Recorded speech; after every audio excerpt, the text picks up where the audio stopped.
아내들아 남편에게 복종하라. 이는 주 안에서 마땅하니라. 남편들아 아내를 사랑하며 괴롭게 하지 말라. 자녀들아 모든 일에 부모에게 순종하라. 이는 주 안에서 기쁘게 하는 것이니라. 아비들아 너희 자녀를 노엽게 하지 말지니 낙심할까 함이라. 아멘. 성령으로 세워지는 가정이라는 제목으로 말씀 전하겠습니다. 우리 함께 제목을 따라 외쳐보겠습니다. 성령으로 세워지는 가정, 성령으로 세워지는 가정. 최근에 지구 곳곳에서 일어나고 있는 이상기후 현상, 아마 연일 보도로 들으셨을 것입니다. 제가 이제 일주일 내에 일어난 일들만 쭉 살펴봐도 어느 쪽에서는, 북반구에서는 지금 폭염으로 어려움을 당하고 있고, 한쪽에서는 또 대홍수가 나고 있고, 이런 일들이 일주일 상간에도 여러 곳에서 이제 일어나고 있는 것을 보고 있습니다. 지구의 이 기후 양극화가 심해지고 너무나 심각한 수준이어서 지구의 수명이 얼마 남지 않았다, 뭐 이런 얘기까지 나오고 있지 않습니까? 자, 인공강우라고 들어보셨습니까? 이제 구름의 씨앗을 이렇게 뿌리면서 구름을 모아가지고 인위적으로 이제 비를 내리게 합니다. 그런데 이게 이제 비가 없으니까 비를 내리게 하는데, 이게 왜 문제일까요?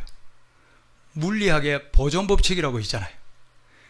이게 새로운 비를 만들어내는 게 아니라, 여기서 비가 내리면 전체적으로 내려야 될 비의 양이 한계가 있는데, 여기서 땡겼으면 반대쪽에서는 그게 이제 구멍이 나는 겁니다. 그러니까 이제 순환들이 자꾸 인위적인 이런 일들로 인하여 순환 체계가 이렇게 무너지는 겁니다.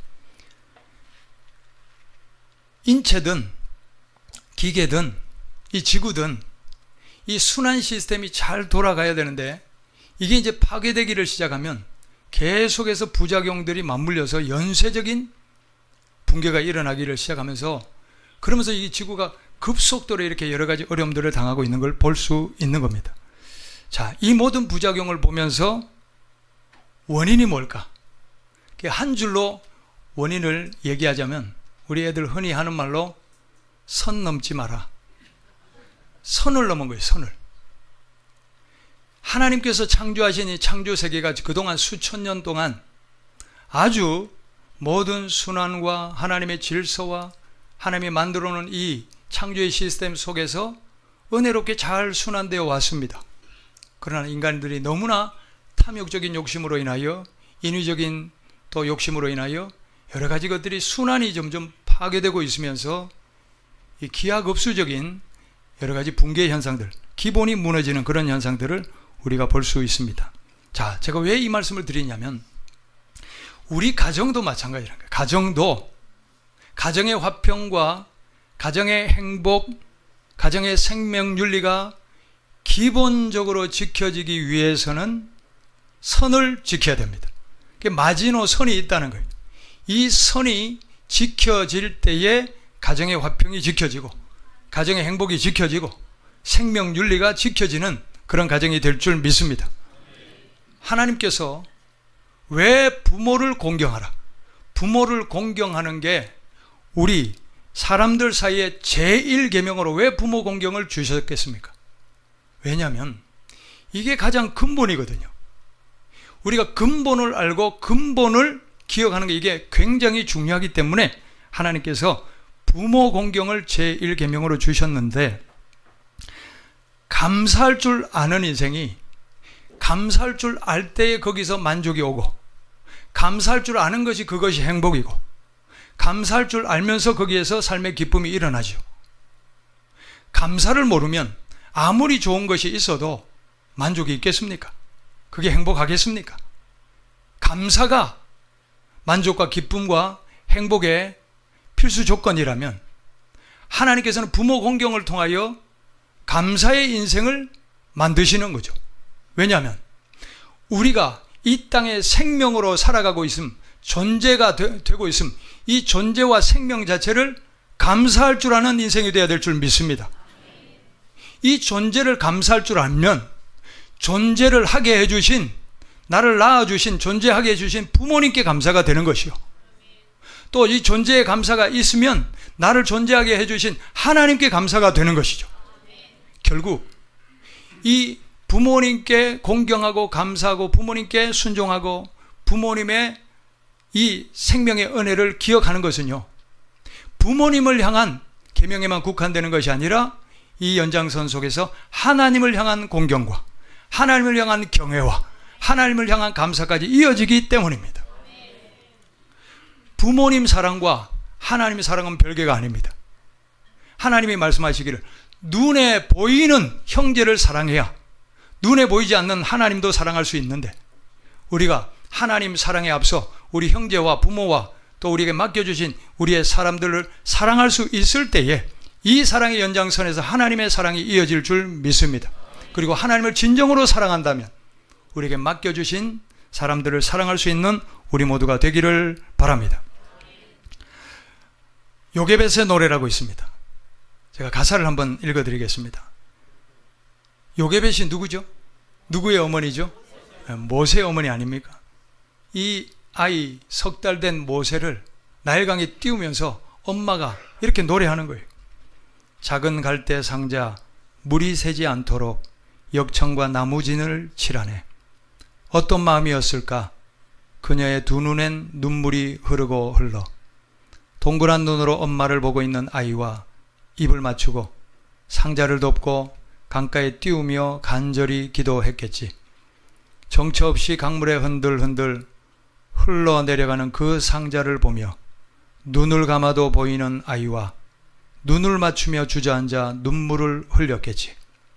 너의 삶의 참주인, 너의 참부모이신 하나님 그 손에 너의 삶을 맡긴다. 너의 삶의 참주인, 너를 이끄시는 주 하나님 그 손에 너의 삶을 드린다. 어떤 마음이었을까? 그녀의 두 눈엔 눈물이 흐르고 흘러. 이 요게벳의 심정이 우리 부모의 심정이 아닙니까?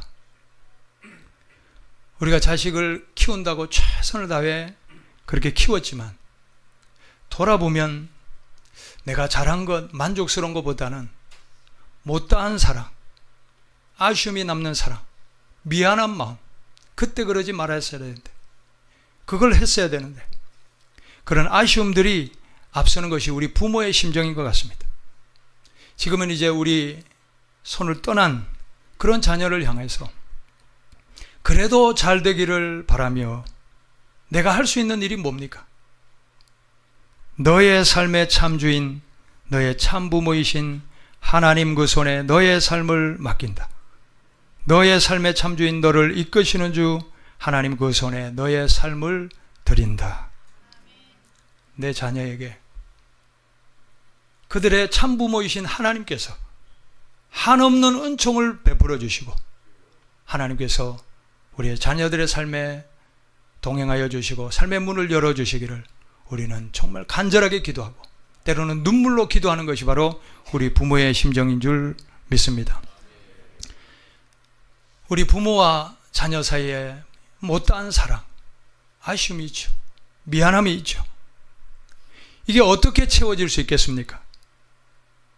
우리 모두의 이 심정이 우리의 참부모이신 하나님의 은혜로 못다 준 사랑의 심정도 채워지시고 우리 자녀들의 심정, 그 심정도 하나님께서 채워주셔서 하나님의 크신 사랑으로 우리 모든 마음의 헛헛함들이 주님의 사랑으로 채워지고 또 위로받고 소망을 얻는 그런 은혜가 있으시기를 축복합니다. 어려운 형편 중에 사는 초등학생과 엄마가 이런 대화를 나눠요. 이제 자식을 키우느라 남편은 일찍 떠나고 이 새 아이를 키우느라 너무너무 힘들게 살아가느라 어느 날은 이렇게 그냥 툭 내뱉는 소리로 너희들 키우느라 엄마가 밥 먹을 시간도 없었다. 이랬더니 애가 뭐라고 하냐? 밥이 없으면 라면을 먹었어야지. 뭐 이랬다고 하지 않습니까? 이제 어떤 때는 자식들이 부모의 고생과 아픔을 알아주는 것만으로도 우리 부모님에게는 큰 위로가 될 때가 있습니다. 이런 글귀가 있습니다. 아버지의 웃음은 엄마의 웃음에 2배의 농도고 아버지의 눈물은 엄마의 눈물의 10배의 농도다. 그런 말이 있어요. 아버지가 왜 감정을 표현하지 않겠습니까? 왜 개그 프로그램을 보면서도 웃질 않고, 왜 좋은 음악을 들으면서도 전혀 감동이 없고, 왜 아버지는 이 감정이 없을까요?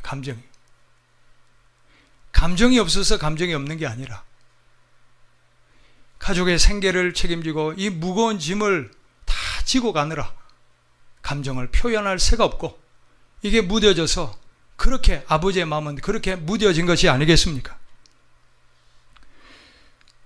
누가 말했습니다. 아버지는 울고 싶어도 새벽 3시에 일어나서 몰래 눈물을 훔치는 분이 아버지라고. 제가 이제 이렇게 신방을 다녀보면 여러분들이 이제 가정에서 참 이 삶이 잘 되다가 무너지고 어려움을 당하고 그렇게 바닥부터 다시 시작하며 그렇게 참 말도 못할 그런 눈물을 많이 흘리셨다. 포기하기 싶을 때, 너무나 괴로울 때, 견디기 힘들 때 수도 없이 매일같이 눈물을 흘린 그런 분들도 계십니다. 아버지, 어머니, 이 이름은 그 이름만으로도 사랑받고 공경받기에 합당한 이름인 줄 압니다.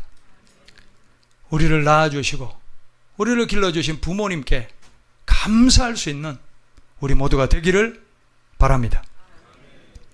우리 땅에 계시는 눈에 보이는 부모님께 잘하는 것이 결국 이 연장선에서 우리의 영의 부모이신 참 부모이신 하나님께도 공경과 사랑이 가는 겁니다. 그리고 하나님을 진정으로 사랑한다면 우리 육신의 부모들도 사랑할 수 있는 우리 모두가 되기를 바랍니다. 하나님 사랑이 부모님의 사랑으로 이어지고 부모님의 사랑이 하나님의 사랑으로 연결되고 우리 부모님의 사랑과 하나님의 사랑이 함께 갈 수 있는 우리 모두가 되기를 소망합니다. 디모데후서 3장 1절부터 5절까지 말씀 함께 읽읍시다. 너는 이것을 알라. 말세에 고통한 때가, 자, 어느 때요?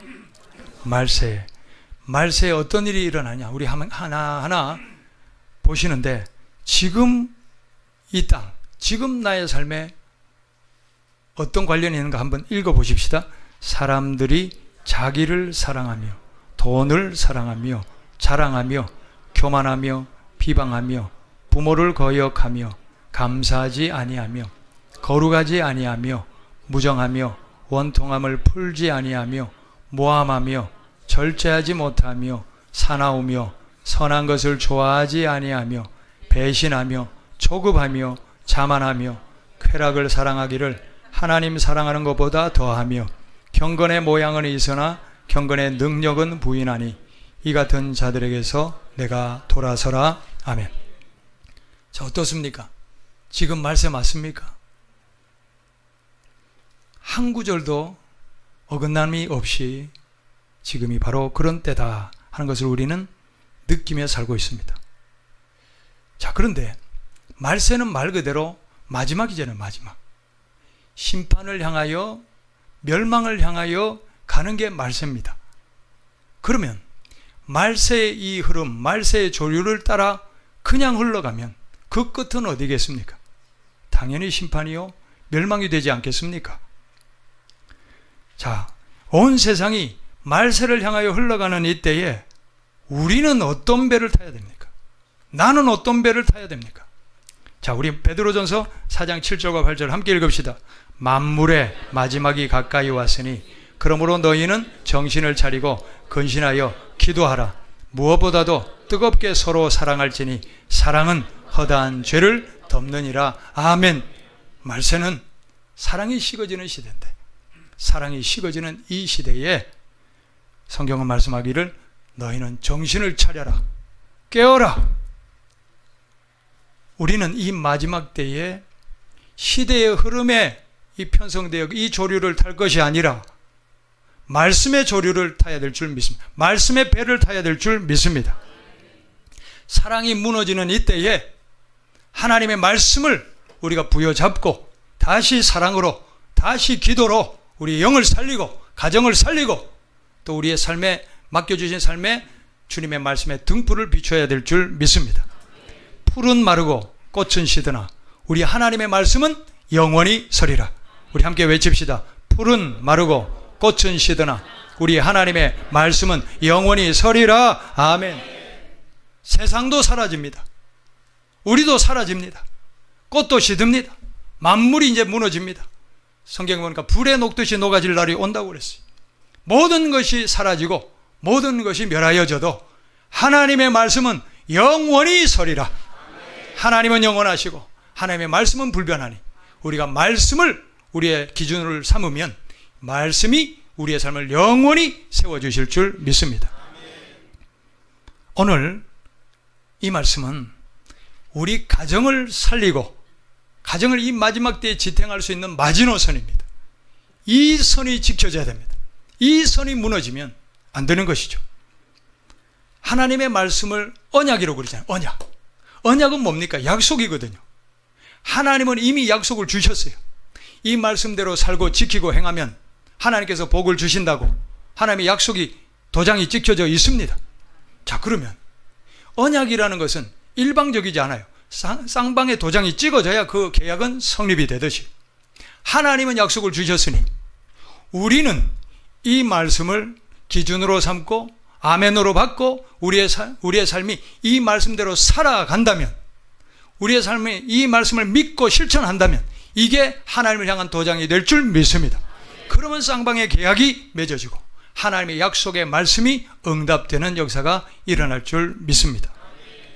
자, 그러면 점점 이 기본과 질서가 어그러지는 시대에 이 시대에 시대 풍조를 따르는 것은 망할 길이고 무너질 길이지만 우리가 이 하나님의 말씀을 부여잡는데 지금 얼마 전에 제주도에도 대홍수가 났지요.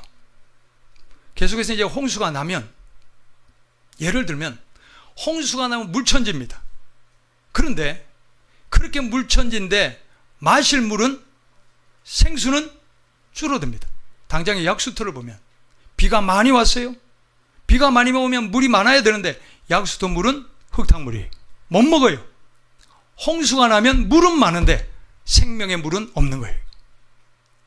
지금 이 시대가 홍수 시대 아닙니까? 온갖 죄악으로 온갖 악한 풍조로 이제 홍수 시대를 맞았어요. 여기서 우리는 아무 물이나 마시면 안 되는 거예요.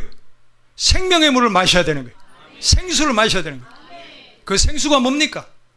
영원히 변하지 않는 하나님의 언약 말씀인 줄 믿습니다. 지금 세상이 무너지고 있는 이유는 하나님의 말씀을 어기니까 그래요.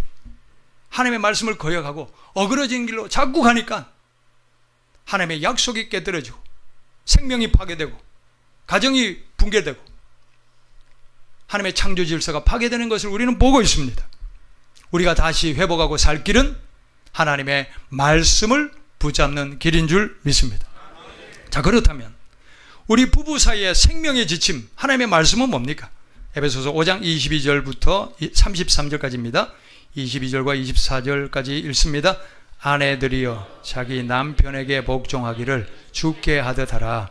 이는 남편이 아내의 머리됨이 그리스도께서 교회의 머리됨과 같음이니 그가 바로 몸의 구주시니라. 그러므로 교회가 그리스도에게 하듯 아내들도 범사에 자기 남편에게 복종할지니라. 아내는 어떻게 하라고요? 복종?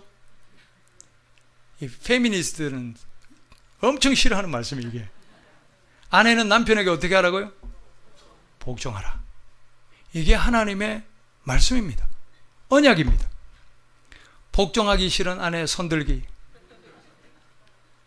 복종할 아내 아멘 하시기. 아멘이 약하다. 25절 시작. 남편들아 아내 사랑하기를 그리스도께서 교회를 사랑하시고 그 교회를 위하여 자신을 주심같이. 남편은 아내를 어떻게 하라고요? 어떻게 사랑하라고요? 예수님이 교회를 위하여 무엇을 하셨습니까? 목숨 내주듯이 우리 남편들이요 아내를 위하여 목숨 내주시는 사랑을 하시기를 축복합니다. 누가 아내 했어요? 아멘 하셔야죠. 아멘 하시기를 바랍니다. 이거면 되는 거예요. 아내는 정말 그리스도께 하듯 남편을 존중하고 따르고 공경하고, 남편은 그리스도께서 교회를 위하여 하셨듯이 목숨 다하여 아내를 사랑해 준다면 그 가정이 은혜로 충만하겠죠. 샬롬이 일어나겠죠. 행복하겠죠. 그런 가정 이루실 가정만 아멘 하십시오. 아멘. 할렐루야. 아멘 했으니까 실천하셔야 됩니다. 33절 함께 읽읍시다. 너희도 각각 자기의 아내 사랑하기를 자신같이 하고 아내도 자기 남편을 존경하라. 상담 심리를 공부해 보면 이게 부부 간의 답이에요. 갈등 있는 부부의 솔루션이. 남편은 아내를 뭐하라? 사랑하라. 아내가 제일 원하는 게 사랑이잖아요. 관심과 사랑, 배려.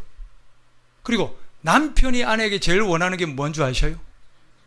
존경이에요. 존경.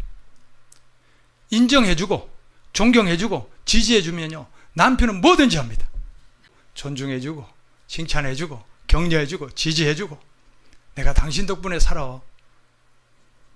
한번 해봅시다. 부인들 시작. 내가 당신 덕분에 살아. 남편들 들으실 때 가슴이 좀 뿌듯해지지 않습니까? 자, 우리 남편들 합시다. 내가 죽도록 사랑할게. 아멘이십니까? 이대로만 해봅시다. 이대로만. 놀라운 변화가 일어날 줄 믿습니다. 베드로 전서 3장 1절과 7절 시작. 아내들아 이와 같이 자기 남편에게 순종하라. 이는 혹 말씀을 순종하지 않는 자라도 말로 말미암지 않고 그 안에 행실로 말미암아 구원을 받게 하려 함이니. 자, 아내가 남편에게 묵묵히 순종하면 믿지 않는 남편이라 할지라도 아내의 그 행실을 보고 돌아온다는 거예요. 7절 말씀. 남편들아 이와 같이 지식을 따라 너희 아내와 동거하고 그를 더 연약한 그릇이요 또 생명의 은혜를 함께 이어받을 자로 하라. 귀히 여기라. 이는 너희 기도가 막히지 아니하게 하려 함이라. 아멘. 아내를 어떻게 여기라? 귀히 여기라. 귀히 여기고 사랑하라. 그럴 때 부부관계가 화평해야 기도가 안 막혀요. 부부관계가 화목해야 영적으로도 열려요. 부부관계가 막히면요, 목회 못합니다. 부부관계가 막히면 어떻게 설교를 합니까? 모든 삶이 마찬가지 아니겠어요? 부부관계가 열려야 삶이 열리고 은혜가 열리고 부부관계에 화목하시는 우리 권속들의 삶이 되시기를 축복합니다. 이제 부모와 자녀 사이의 생명지침입니다. 에베소서 6장 1절부터 4절 시작. 자녀들아 주 안에서 너희 부모에게 순종하라. 이것이 옳으니라. 내 아버지와 어머니를 공경하라. 이것은 약속이 있는 첫 계명이니 이로써 내가 잘되고 땅에서 장수하리라. 아멘. 자녀들은 부모님을 향해 뭘 하라고요? 순종하고 공경하라. 이것이 약속이 있는 첫 계명이다. 하나님이 무슨 약속을 주셨습니까? 부모를 순종하고 공경하면 땅에서 잘되고 생명이 길리라. 하나님의 약속이에요. 언약 안에 있는 백성은 언약의 말씀대로 됩니다. 언약 밖에 있는 백성은 자기 마음대로 살고 자기 마음대로 누리고 자기 마음대로 갈 길로 가는 거예요. 그 결과도 하나님과 관계없는 길로 가는 거예요. 그러나 우리는 언약 백성입니다. 언약 백성은 언약의 말씀대로 행할 때에 언약의 말씀대로 하나님이 역사해 주시고 하나님의 은혜를 주실 줄 믿습니다. 자, 4절 말씀 함께 읽읍시다. 또 아비들아 너희 자녀를 노엽게 하지 말고 오직 주의 교훈과 훈계로 양육하라. 아멘. 아비들, 부모들은 자녀를 어떻게 하지 말라고요? 노엽게 하지 말고, 훈계를 하더라도 분노하게 하지 말고, 그렇다고 막 내버려 두지 말고 주의 교훈과 훈계로 양육하라. 주님의 사랑을 담아, 주님의 교훈과 주님의 말씀의 훈계를 담아 자녀들을 살리고 축복하는 그런 우리 부모님들이 되시기를 축복합니다. 자, 오늘 이 말씀의 제목을 성령으로 세워지는 가정이라고 했어요. 왜 그럴까요? 우리가 이걸 다 해야 된다는 걸 알아요. 그러나 잘 안 돼요. 그러나 성령의 열매는 사랑이잖아요.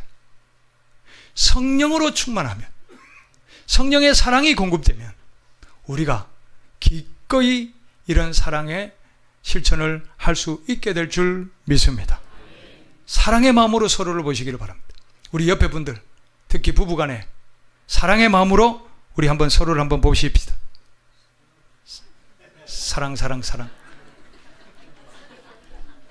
우리 자녀들은 부모님이 아니었다면 내가 존재할 수 있습니까?